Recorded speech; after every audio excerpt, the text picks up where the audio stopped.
بنی اسرائیل میں ایک شخص تھا جس کی بیوی نہایت حسین تھی، جس پر وہ اسرائیلی فریفتہ تھا۔ چنانچہ جب اس عورت کا انتقال ہو گیا تو اس اسرائیلی کو بڑا دکھ ہوا اور ایک مدت تک وہ اس عورت کی قبر پر بیٹھا روتا رہا۔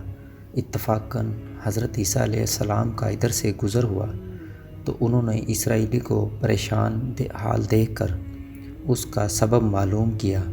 جب اسرائیلی نے اپنا واقعہ بیان کیا تو حضرت عیسیٰ علیہ السلام نے دریافت فرمایا، کیا تو چاہتا ہے میں اس کو تیرے لیے زندہ کر دوں؟ تو اس نے عرض کیا کہ ہاں حضور، یہی میں چاہتا ہوں۔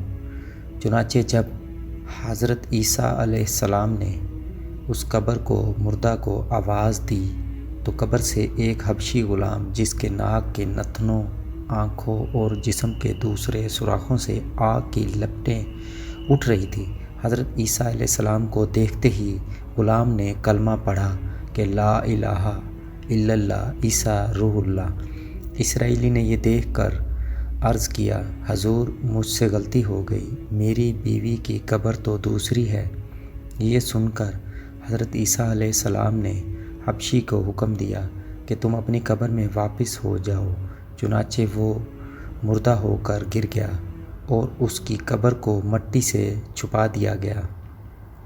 پھر حضرت عیسیٰ علیہ السلام نے اس دوسری قبر کو توجہ فرمائی، حکم دیا کہ اے صاحب قبر، اللہ کے حکم سے زندہ ہو جا۔ چنانچہ قبر پھٹی، اس سے ایک عورت سر سے گرد جھاڑتی ہوئی باہر آ گئی، جس کو دیکھ کر اسرائیلی بولا کہ یا روح اللہ، میری بیوی یہی ہے۔ اور حضرت عیسیٰ علیہ السلام کے حکم سے وہ اسرائیلی اپنی بیوی کو ہمراہ لے کر واپس ہونے لگا، مگر عرصہ سے جاگا ہوا تھا، اس لیے اس پر نیند کا غلبہ ہو گیا۔ اس نے بیوی سے کہا کہ تیری قبر پر گریہ وزاری اور بیداری نے مجھے ہلاک کر دیا ہے، اس لیے میں چاہتا ہوں کہ کچھ دیر آرام کر لوں۔ بیوی کہنے لگی کہ ہاں، آپ آرام کر لیجئے۔ چنانچہ وہ اسرائیلی بیوی کے زانوں پر سر رکھ کر سو گیا۔ اتنے میں ایک گھوڑے پر سوار ایک شہزادے کا ادھر سے گزر ہوا، جو اپنے زمانے کا یکتا حسین تھا، جس کو دیکھ کر شہزادی از خود فریفتہ ہو گئی اور اس کا دل قابو میں نہ رہا۔ اس نے شوہر کا سر زانوں سے نیچے رکھا اور فرط محبت و غلبہ عشق سے مجبور ہو کر شہزادے کے سامنے جا کھڑی ہوئی۔ ادھر جیسے ہی شہزادے کی نظر اس پر پڑی، وہ بھی اس کو دیکھ کر اس پر فریفتہ ہو گیا اور عورت کی خواہش پر اس کو اپنے گھوڑے پر بٹھا کر لے گیا۔ چنانچہ اس کے شوہر نے بیدار ہو کر جب اپنی بیوی کو نہ پایا تو نہایت پریشان ہوا اور اس کے ملنے کی تدبیر سوچنے لگا۔ سوچتے سوچتے آخر اس کے نشان قدم پر چل کر اپنی بیوی کو تلاش کر لیا، جو شہزادے کے پاس پہنچ چکی تھی۔ اس کو دیکھ کر اسرائیلی نے شہزادے سے عرض کیا، یہ میری بیوی ہے، آپ اس کو چھوڑ دیجئے۔ ابھی شہزادہ کچھ کہنے بھی نہ پایا تھا کہ اس عورت نے کہا، میں تیری بیوی نہیں بلکہ شہزادے کی لونڈی ہوں۔ یہ سن کر شہزادہ اسرائیلی سے کہنے لگا، کیا مجھ سے میری لونڈی کو لینا چاہتا ہے؟ اس نے کہا، خدا کی قسم، یہ میری بیوی ہے، جس کو میرے سردار حضرت عیسیٰ علیہ السلام نے مرنے کے بعد میرے لیے زندہ کیا ہے۔ ابھی یہ گفتگو ہو رہی تھی کہ اتفاقاً حضرت عیسیٰ علیہ السلام بھی وہاں تشریف لے آئے، جن کو دیکھ کر اسرائیلی کہنے لگا، یا روح اللہ، کیا یہ میری وہ بیوی نہیں ہے جس کو آپ نے میرے لیے زندہ کیا ہے؟ حضرت عیسیٰ علیہ السلام نے فرمایا کہ ہاں، یہ وہی ہے۔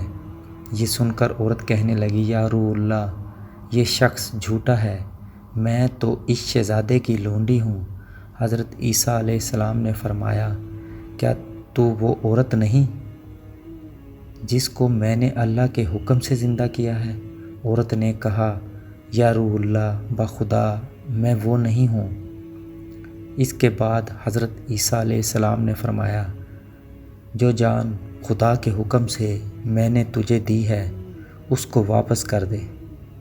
یہ سنتے ہی وہ عورت پھر مردہ ہو کر گر پڑی اور حضرت عیسیٰ علیہ السلام فرمانے لگے کہ جو شخص ایسے آدمی کو دیکھنا چاہتا ہے کہ جو کافر مرا تھا اور زندہ ہو کر ایمان لایا تو وہ اس حبشی کو دیکھ لے، اور جو ایمان کی حالت میں مرا ہے، اور جو کوئی ایسے شخص کو دیکھنا چاہے جو مومن مرا پھر اللہ نے اس کو زندہ کیا اور وہ کافر ہو کر حالت کفر میں مر گیا تو وہ اس عورت کو دیکھ لے۔